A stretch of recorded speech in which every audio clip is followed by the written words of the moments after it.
Ladies and gentlemen, dames en heren, mag ik jullie aandacht voor een hele mooie introductie van de gastheer van de avond.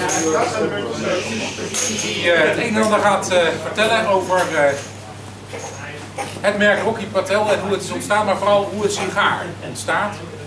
Rocky, I just told the people that you were telling about the thing about cigars, a little bit about yourself, how you came into the cigar business, and I think we have lots of people who are very interested in your story. So, thank you. Ladies and gentlemen, Mr. Rocky Patel. Thank you, everybody.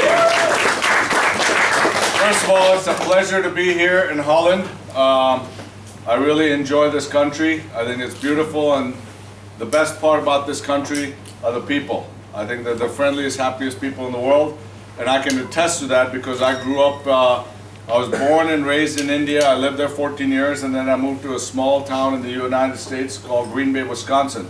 And we have the best football team called the Green Bay Packers, yes. But my family was very, very strict, and they never drank, and they never knew how to have fun. And finally we had some Dutch neighbors that moved next door.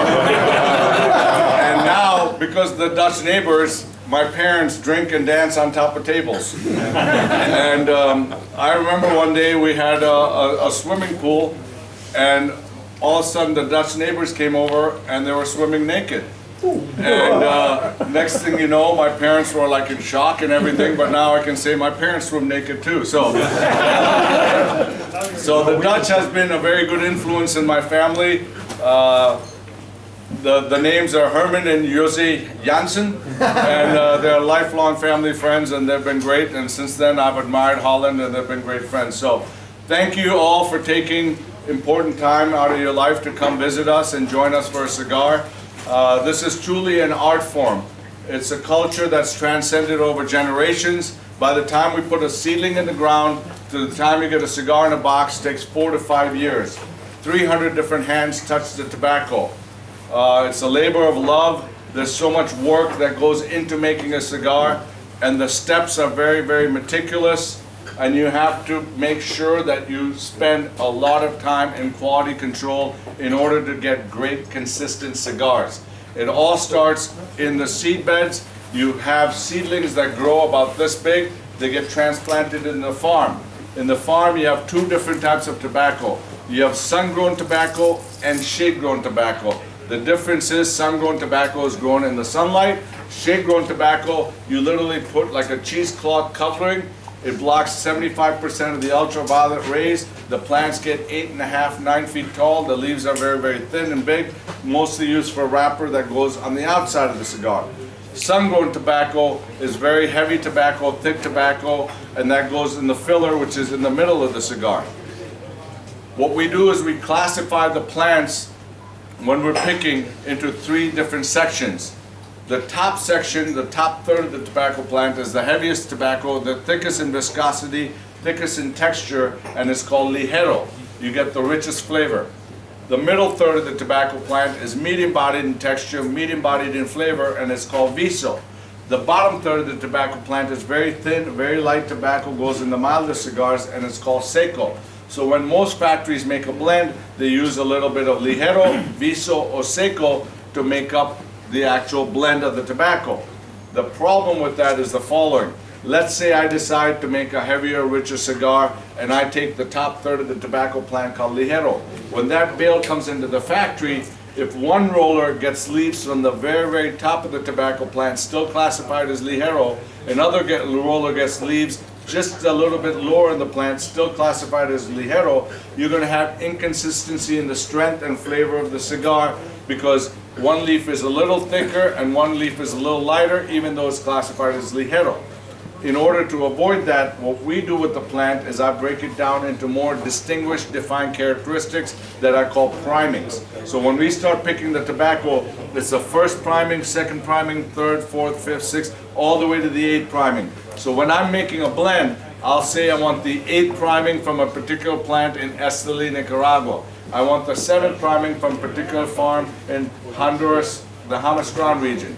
I want the 4th priming from a region in Ecuador. This way, every single leaf in every single cigar is from the same exact priming, from the same exact farm, with the same exact fertilization and the same exact fermentation to guarantee consistency from box to box, cigar to cigar. This does not happen in Cuba, never happened in Cuba, and never will till there's a communist government. And that's the difference why our cigars, when you buy them, are consistent from box to box, cigar to cigar. You know, it's very unique in the wine business. When you drink a wine, the vintage is different depending on the weather every year. Well, the same problem happens with cigars. If I use the tobacco from the same farm with the same fertilization, the same fermentation, and the same priming, if it rains too much versus the dry season, the tobacco changes because it becomes milder from the rainy season and it's more heavier from the dry season. So we're always playing around with the blend to change the priming so you get the same quality taste. So for example, if you're smoking the Ed cigar now, if you get used to smoking that taste, it's going to taste different if it rains too much the next year. So we're always playing around with the priming so you get the same taste. So we try to make as close as possible that the taste is relatively same. Being a handmade product, this is very difficult. It's like a chemist. You have to work very, very hard to make sure the blend, and it's all about the taste and smoking it and tasting it to make sure you get the same level of taste. Once the tobacco is harvested, then it goes in the curing barn. In the curing barn, you're taking that green leaf, which is holding a lot of water, and you're trying to dry it out. So what we do is we take 2 leaves, we run a sewing noodle with a thread to it, and you hang it in bamboo poles in this beautiful big barn. In the old days, they would have gas-fired heaters every 10 feet. You light up the heaters during the gas during the day. At night, you open up the barns, creates a lot of humidity, a lot of heat to dry out the moisture. Now, through modern technology, we have air conditioning ducts that run through the bottom and top of the barn, digitally control the temperature and humidity, and it takes 90 days for the tobacco to dry. It goes from a nice green color to a yellow mutated color to a nice golden brown color. And this process is very important because it doesn't leave any water spots in the tobacco. Then after the leaves are dried, it goes into fermentation. This is critically the most important process in delivering a great cigar. Fermentation is the natural biological decomposition of the tobacco. All the rich fertilizer that tobacco absorbs in the farm, the nitrogen, the boron, the potassium, the magnesium, to make the plant nice and healthy and strong, you want to get rid of the fertilizer. Many of you smoke Cuban cigars, you get halfway down, you get down to here, you get that acid, you get that ammonia, you get that bitterness because it's holding fertilizer. You've always heard, let the cigar age for 1 year, for 2 years, for 3 years. When you're aging the cigar that long, what you're doing is you're getting rid of the normal taste the cigar was supposed to have. And when you age it that long, you lose the taste, but you also lose the fertilizer. That's why you're aging it that long. With our cigars, as soon as you buy them, they're ready to smoke. You don't need to age them, because if you age them for a long time, you're going to get rid of the taste profile. And it's not holding that bad fertilizer. You'll notice you can smoke my cigars through very down to here, and you won't get the ammonia, you won't get the sour, you won't get the bitter, because we spend a lot of time in the fermentation of the tobacco to get rid of the fertilizer. The fermentation process works simply this way. You add nothing but very, very clean water to the tobacco. You put the tobacco in piles that are about 10 feet long, 5 foot wide, 2,500 pounds of pressure from the normal weight of the tobacco, and every 10 days you rotate the pile, top to bottom, bottom to top, inside out, outside in. When the temperature in the center gets to about 135 degrees Fahrenheit, you rotate the pile. This process goes on for 3 or 4 years. In Cuba, they do it for 9 months. That's why it's impossible to get rid of the fertilizer when you're aging the tobacco for 9 months. It takes 3 to 4 years. The higher the priming, if you're in the 7th or 8th priming, it takes 4 years, because that tobacco is the heaviest, it's holding the most fertilizer. When you get down to the middle and it's the 4th priming, that might take 3 years. And the bottom, which is very, very thin leaf, holds very little fertilizer, 2 years. That's why you notice with our cigars, they burn beautifully, you don't have that fertilizer taste, and it gets rid of it, you don't get that sour ammonia. Then once the tobacco is actually fermented, it goes into the aging rooms. We age our tobacco sometimes for 10 or 12 years in the case of our vintage cigars. We never make a cigar without at least 5 or 6 years of aging of the tobacco. Once the tobacco is aged, Then it goes into the rolling parlor. In the rolling parlor, you have two people rolling the cigars, the two torsadors. One person is responsible for bunching the cigar, the other person puts the wrapper on the cigar. We limit our rollers to make 200 to 225 cigars per day. In a lot of factories, they make 400. In Cuba, they make 500 cigars per pair a day. The problem with that is when you bunch it too fast, you get bad construction. For example, if this is a leaf of tobacco, you actually take the leaf of tobacco and you have to slow down and fold it in an accordion fashion like this. This is one leaf on top of another leaf. This creates air passages for the tobacco to breathe. This is when you have a good draw. This is when you have good construction. When you go too fast, you actually take the leaf and you just fold it like this, one on top of the other, and that's called booking the tobacco. It doesn't breathe. Like a carburetor in a car, it's not getting enough air. And when it doesn't get air, you get cigars that are too tight, cigars that are plugged, cigars that get bitter and sour because there's not enough air going through the tobacco. Once the cigar is actually bunched, and you have a nice round bunch, raw bunch, it goes into a wooden mold. Once it goes into a wooden mold, there's a press. And it goes into the press, and every 15 minutes they give it a quarter turn till it's nice and round. Before the wrapper is put on the cigar, 100% of our cigars are draw tested. That means we have machines with suction cups that pull and measure the amount of air flowing through the cigar. If the cigar is drawing too fast or too tight, we destroy the cigar and turn it into short filler. We don't allow the wrapper to be put on it. I guarantee that 100% of the cigars we make have a perfect draw. I tell people, if you get a cigar with a bad draw, I'll give you a full box, because that's how certain we are about the draw and consistency of the quality of the cigars we make. Because I always tell people, they don't remember the 100 good cigars you smoked, they remember the one bad one. And being a natural handmade product, you don't know if the rollers got drunk the night before, got in a fight with the wife before, whatever, it can happen. And this is some of the 300 steps that you have to be meticulous to make sure to ensure quality and consistency. Then once the cigars are made and the wrapper goes on it, we check the cigar and the quality control right there at the table. We take all 50 cigars and weigh them to make sure they fall within 2 to 3 grams of each other. We look at the center of the cigar to make sure the heaviest tobacco is in the middle. We check the cap to make sure the cap is perfectly centered. Then they go into the quality control room where they check the ring gauge of the cigar. They actually touch every cigar to make sure there's no knots or soft spots on it. And they actually check just for construction, nothing else.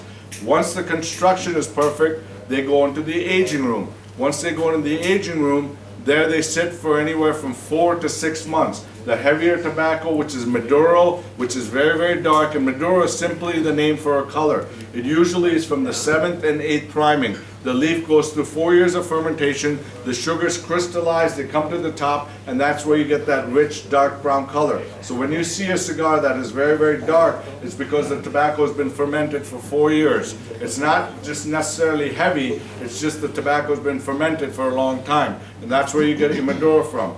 When they come out of the aging room, at that point, you're selecting the cigar for quality, for color, and for aesthetic beauty. Being a natural product, there's a lot of gradation in color. All the leaves give you very different color, from a reddish brown to a dark brown to a light brown. So at that point, the cigars are perfect to smoke. You'd never know the difference if I gave you the cigars except the color. Because I'm so particular in the color I want, the cigars that don't fit the exact color that I've set as the safeguard of the colors that they ought to put in the boxes, if they're lighter or darker than the standard I've set, we reject them as factory selects. The cigars that have some spots on them or veins on them are rejected as factory seconds. 27% of our total production is rejected as factory selects or factory seconds, even though they're perfect to smoke, because they don't meet the standard that I've set that is particular for the color. That's how particular we are about making sure the cigar is you go to any shop and look at my boxes, they all look like chocolate. They're all perfect, they're all the same, and that's how particular we're with the cigar. What do we do with the rejected cigars? We sell them to the internet sites under different brands, okay, as factory selects and as seconds. So I'm giving you a short summary of the 300 steps that are involved in making a good quality cigar. We like to make cigars that have a lot of character. I make cigars that are very, very mild, that are creamy and smooth. I make cigars that are medium-bodied, taste like caramel, coffee, espresso. I make cigars that are full-bodied and rich, like a lot of spice and pepper, just like drinking a big Amarone, or it would be like if you're drinking whiskey. If you go to an Islay, that is a very, very, you know, a full-bodied, smoky, peaty whiskey. Then you go to a Highland that is in a sherry cask that is a lot smoother, creamier. It's the same principle that applies with cigars. We have over 128 different types of cigars we make. We make about 20 million cigars a year. I literally started 20 years ago. This is my 20th year in the business with 3 employees out of a garage. And I used to be an attorney in Los Angeles, and I started in the business, and everybody said, you'll never make it. You're not Cuban, you're not Latin. This is a business that's usually standard from generation to generation. And when somebody told me I can't do something, I'm going to make sure I'm going to be successful. So it's been 20 years of hard sacrifice, sacrificing family, friends, relationships to get here, to kind of buck the system and to make it as a cigar maker. And now I'm proud to say that we employ about 2,500 people. We have our own farms in Nicaragua. We have a factory in Honduras, a factory in Nicaragua. We're vertically integrated. I have my brother and my cousin in the business. We have good people like Koya and others who work for us. And we're proud to be here today to share our experience with you. And I promise you, nobody works harder to make a great quality product at a fair price. So thank you for coming.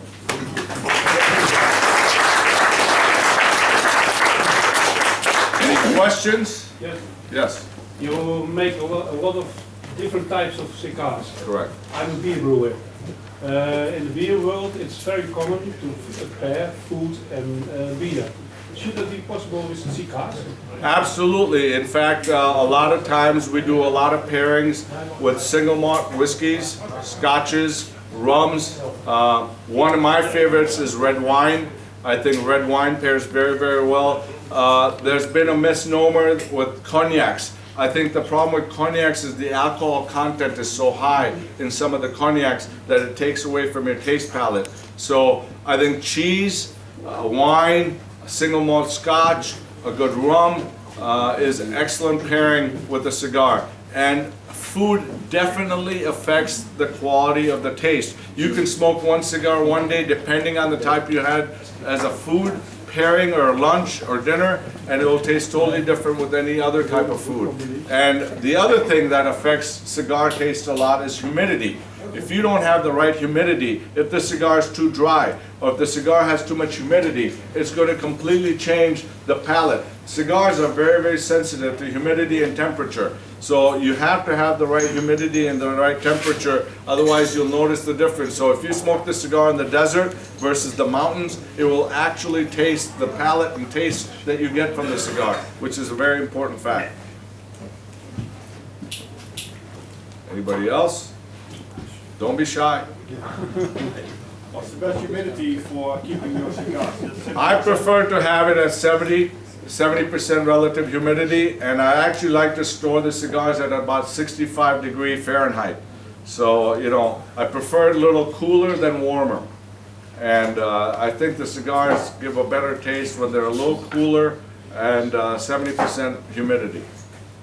I've heard a rumor that you best can keep it in your vegetable part of the refrigerator. No, that's the worst thing you can do is put a cigar in a refrigerator, because a refrigerator extracts all the humidity out. So if you don't have a humidor, take a Tupperware box, take a wet sponge, put it in a plastic bag, put holes in the actual plastic bag, put it on one side, cigars on another, but I recommend buying a humidor with good quality and keeping the cigars in the right, do not put them in the refrigerator and keep them away from direct And sunlight. if you're really on a budget and sponges don't really work that great, diapers do. And I'm not kidding, diapers work quite well in Tupperware boxes. And we like to, and I like to use tobaccos like cooking. Why? If you have a lot of different spices, if you have fresh vegetables, fresh meat, you can make many recipes. And I'm always searching to grow tobaccos from different parts of the world. So right now in our factory we have tobaccos from 4 different regions in Honduras, 4 different regions in Nicaragua, from Dominican, from Ecuador, from African, from Cameroon. We have Panamanian, we have Costa Rican, we have Peruvian, we have Brazilian, we have Mexican. So when you take all these different leaves, each leaf gives you a different taste profile. And when you can blend with these different leaves, you get a lot of variety. You'll notice on the table today we at least have 12 or 15 different varieties of cigars. They all have different flavors. It's like drinking anything from a Pinot Grigio to a Chardonnay to an Amarone to a Super Tuscany to you know, whatever Riesling. It's the same thing applies with cigars. They're all different flavors, different balances, different strength profiles. So I urge you to kind of try whatever ends up suiting your personal palate. At the end of the day, the one thing I promise you is that you will have great construction and great consistency in every cigar that you buy from us. You have to use Yes. How do you use pesticides on your tobacco plants? So all the fertilizer we use is completely organic. So basically it's cow shit. And it's mixed with soybean. And what we do is we only grow on the farm for 1 season. And the next season we grow soybean and we mulch it back into the soil and use that for fertilizer. Pesticides we don't use at all. What we do is we put up these honey traps in the farms, and they're these big bright yellow cards in every row, and all the bugs get attracted to the honey traps, so we don't have the problem. So we don't like to use any pesticides at all in any of the tobacco that we use. The only thing that's added to the tobacco is very natural water. The cleanest water.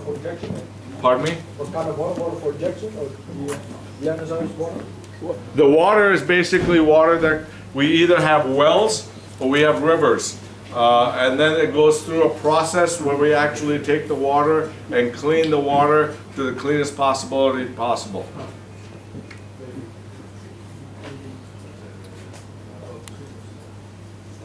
Anyone else? Okay. More? Thank you again for Okay. coming. Wait, we actually have something.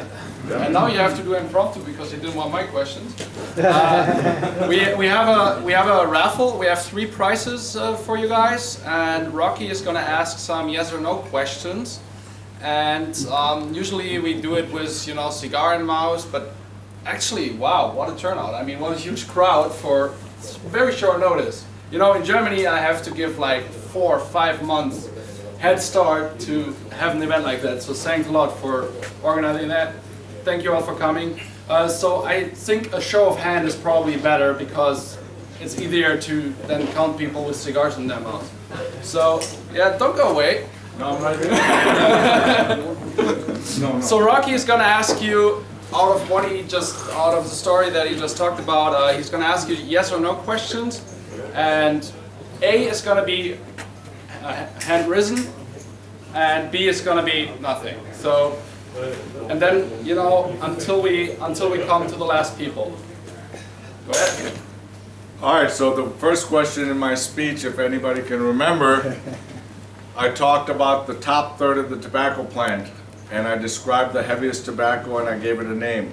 Who remembers the name of what it was? Oh, you don't count. Well, but you gotta do a yes or no question. What do you mean? Well, Well, that's it's too easy. Okay, the yes is it a Viso or is it the Ligero? The ones who say Viso, put their hands up. Everybody got it right. All right, good job. So I guess everybody was listening. Try a harder question. All right. So when we're fermenting the tobacco, I talked about the 3 to 4 years it takes to ferment the tobacco. And I also talked about how many degrees Fahrenheit we push the tobacco to. So if you can remember how many degrees Fahrenheit, was it 120 degrees or is it 135 degrees Fahrenheit? For 120 8 for degrees? 120. 8 for 120, raise your hand. One hand. 135, raise your hand. The whole room, they got it right. Yes or no doesn't work. Yes or no does work. Yes. Okay, so how many cigars are actually going to be rejected during the quality control process and are going to be factory seconds or factory select? 74%. Yeah, but if somebody blares out the answer, we don't stand here all night. Who said 27? How many bucks do you Okay, how many primings does Rocky use in his plants? Is it 6 primings or is it 8 primings? 8. Okay, we're gonna be here all night. Okay, what state did Rocky move to when he came to the US? California. Green Bay. No, Wisconsin. What's his least favorite football team? Everybody wins. Okay, Let us spell your name. at what age did Rocky come to the United States? Don't get yes or no questions. Actually, I'm gonna start throwing the prizes.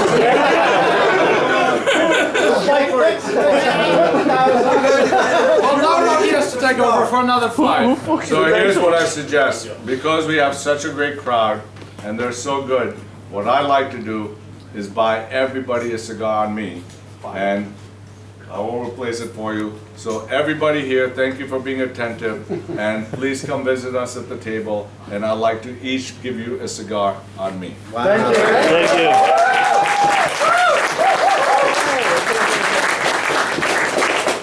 All right, let's drink some whiskey. Yeah.